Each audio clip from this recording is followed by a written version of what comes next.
Betty White and Snoop Dogg are two things that should not work together nearly as well as they do. Except I'm realizing Betty White is dead. I think I meant Martha Stewart and Snoop Dogg are two things that work together and shouldn't nearly as well as they do. All right, so kind of a strange example. What about espresso and martini, right? Espresso martinis, two things that probably shouldn't belong together, yet somehow work really, really well. How about Andy Richter and Dancing with the Stars? Andy Richter killing it, my man, at Dancing with the Stars. Hermione and Ron.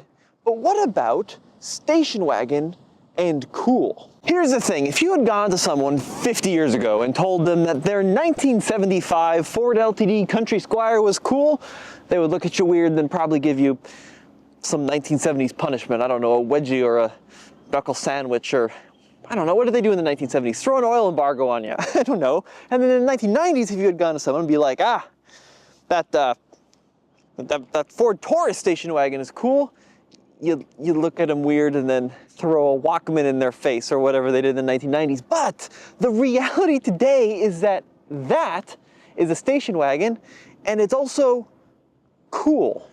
Now listen, I have no right to talk about what's cool and what's not cool, because I grew up playing the clarinet, but don't worry, I only played it in elementary school and middle school and all of high school and in college. But from people that I've talked to that are much cooler than me, station wagons are genuinely cool in the car community. How many times can I say cool in this video? It's getting out of hand. I'm gonna have to switch to rad. Here's the thing though, I'm not convinced everybody thinks the station wagon is cool. For example, my mother in choice, see what I did there, rebranding mother-in-law, I'm not so sure she would think this is a cool shape. However, it's kind of like this old camera, right? Fundamentally, this is just a dumb old film camera, but if you're into old Canons, this is cool. And that's the same thing with this station wagon. Sure, to the average person, the shape may not be anything special, but if you're a car guy, you know that this is something a little unusual. This is something pretty special because this is a Volvo station wagon that I think a lot of you guys would think is very cool. And it's cool in the way that records are cool. Like, I'm sure back when this car was new in 1972, this wasn't a particularly interesting car, but time has made it a little bit unusual and different. Now, this is a 1972 Volvo 145E station wagon. 1 means it's part of the 1 series, 4 is 4-cylinder, 5 means it's this 5-door station wagon, and E means it's fuel injected. And time has made this cool, but back in the 70s, this was just a family car, right? And then Volvo did something pretty cool with their station wagon. You see, they took the reliable family hauler and they stuck a turbo on it. Whoa, all right. Now look, by modern standards, this 1982 245 turbo, it's not a rocket ship. I think it's got somewhere around 130 horsepower. It's pretty, low pressure turbo by modern standards, but it's quick, especially for 82 in the middle of the fuel crisis. And then we start talking about this concept of taking two things that don't belong and putting them together to make something very cool, very different. That's exactly what this car is. You don't expect it to be a fun to drive car because Volvo's, that's the geography professor's car. But it is. It's got a turbo, baby. And they weren't done because ultimately, the Volvo that really started pushing performance for the company was like the 850. And the 850 jumped to 240 horsepower, and that became a genuinely quick car, even by the standards of today. And I think that's really cool, right? I just think fundamentally, there's something very human about liking a Swiss Army knife, right? Something that you wouldn't expect to be able to do everything, but can do everything. And that's what Volvo created with the fast station wagon. Now for me, this is the definitive wagon. What you're looking at here is straight out of the Volvo Heritage Collection. This is a pristine 1999 Volvo V70 Cross Country, and it's hard to overstate just how important this cross country is in terms of what it represents for practically every modern crossover. Now that may seem like a pretty crazy thing to say, but think about it. What is a cross country? It's an on-road car with some maybe marketing, but maybe some capability in terms of how far it can take you beyond where the pavement ends. And that's what every modern day crossover is trying to do. The trail sport, the entire existence of the Crosstrek, add some cladding, add a little bit of lift, and then market it to people that think they want to go camping, even though they probably never want to go camping. Is this cross-country cool? I mean, it's it's definitely a spectrum, but I think most people wouldn't consider this a cool car. Now, this cross-country is cool because it has just 18,000 original miles and has come out of the Volvo collection, so this is a really special car. Let's see what it drives like though. First thing I'm struck by is how low to the ground this cross-country is and how small it is. You know, to me, maybe because I'm naive and I don't want to think of myself as an old man now, even though I'm 90. 1999 wasn't that long ago, but it is 26 years old, and I can basically touch the passenger side of the car without leaning over that much. But it still is a wonderful thing to drive. This car, in my opinion, drives more modern than most cars of the 1990s. And what I mean by that is it feels solidly made. I know this car only has 18,000 miles, but you get that impression of solidity that you get in all the new Volvos, right? And that's kind of impressive for a car that, even though it's low mileage, is 26 years old. I mean, it's not squeaking, it's not rattling, started up first crank, the engine's smooth. This could be a modern car. And I think part of that is because Volvo concentrated so hard on building a product that's going to keep families safe for as long as possible, right? They thought about, you know, crash test ratings when the car was new, but they also wanted to future-proof it a little bit so that when the kids grow up, they could drive it as their first car. And I gotta say, it's really cool being able to experience this today because these cars have kind of disappeared off the roads altogether. When is the last time you saw a first-generation V70 Cross Country? Right? They're a little disposable in that people would use them and then kind of get rid of them because they weren't cars that were exciting and interesting and meant to be collected and preserved. These are cars that are family cars first and foremost. They get used like family cars, which means there's Cheerios and accidents and dents, and then when they get worn out, they get passed on or they get junked. So being able to find one like this that's perfect, now that's pretty cool. I love this car. I love how simple this interior is. Now, while that cross-country may not be objectively cool, this one is. This is a bucket list car for me. Volvo 850 T5R. 95, baby, 1995. 240 horsepower going through the front wheels, which we all know is the way F1 cars drive and race cars drive. Maybe a bit of an exaggeration there, but this car genuinely was hot stuff back in the 1990s. Let's see if it's hot stuff today. There's a turbo. Okay.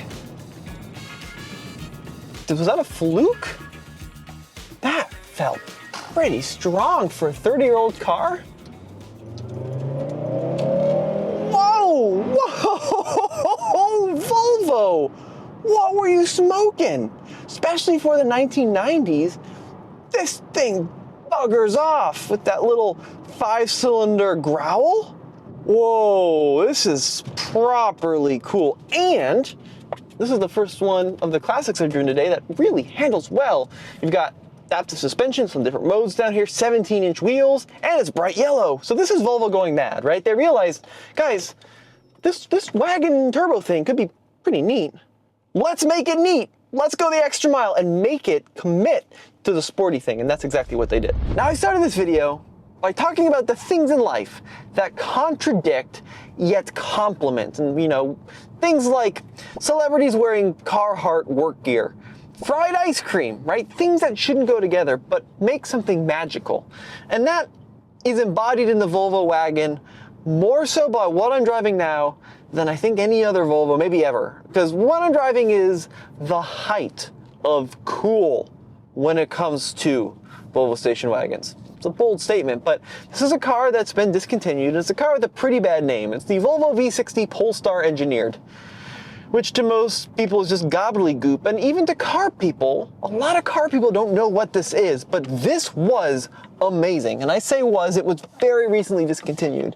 This was a $70,000 plus 455 horsepower Volvo station wagon, which goes like a stabbed rat. This thing was unbelievably cool. And it's not just that 455 horsepower and the suspension and the orange seatbelts. It's the vibe that this car just exudes, especially in the rich black.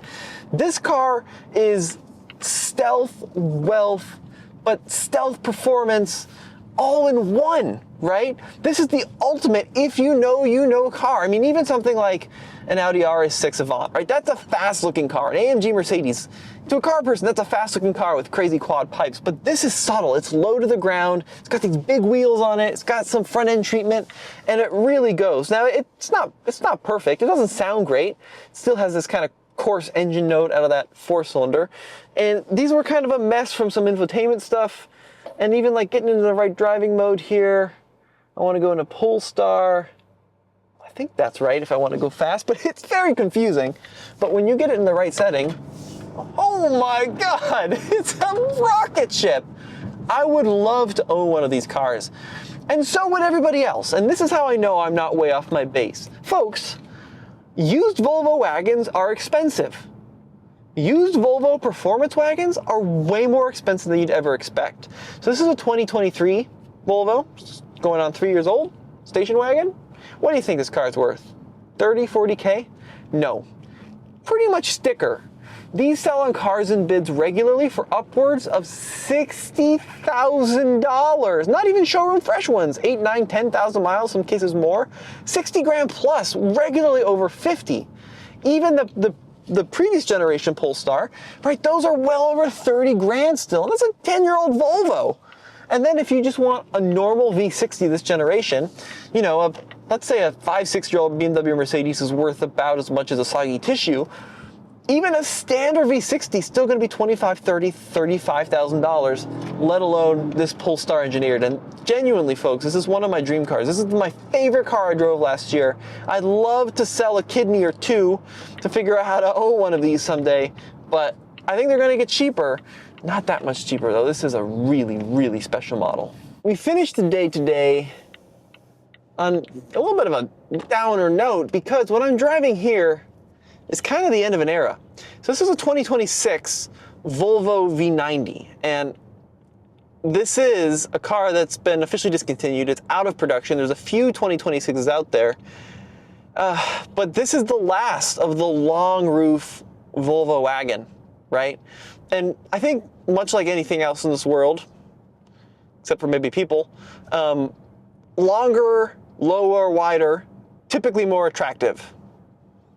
Maybe the same with people, actually, but like this V90, it just looks so elegant with its crazy length, and especially the non-cross countries that were low to the ground. They had a great look, and I mean, V60, thankfully, it's continuing production, but it really feels like Volvo has transitioned into an era of crossovers, which is great because that's what is selling, right? If I was a business, I would do the same thing. If that's what people are buying, of course do that. But at the same time, this is a category of vehicle that separated the brand from every other brand for a long time. And I know there's other wagons out there still, sort of, like the Mercedes All-Terrain, but there's very few of them.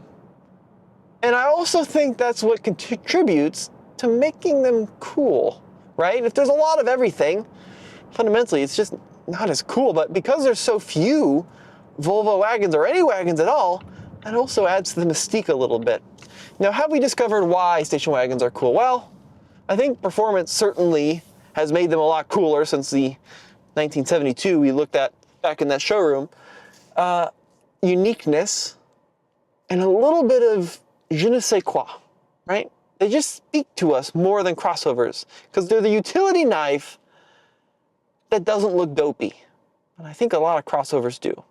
Now let me know what you guys think in the comment section below. I'm going to finish this wonderful drive in this V90, and we'll see you in the next one.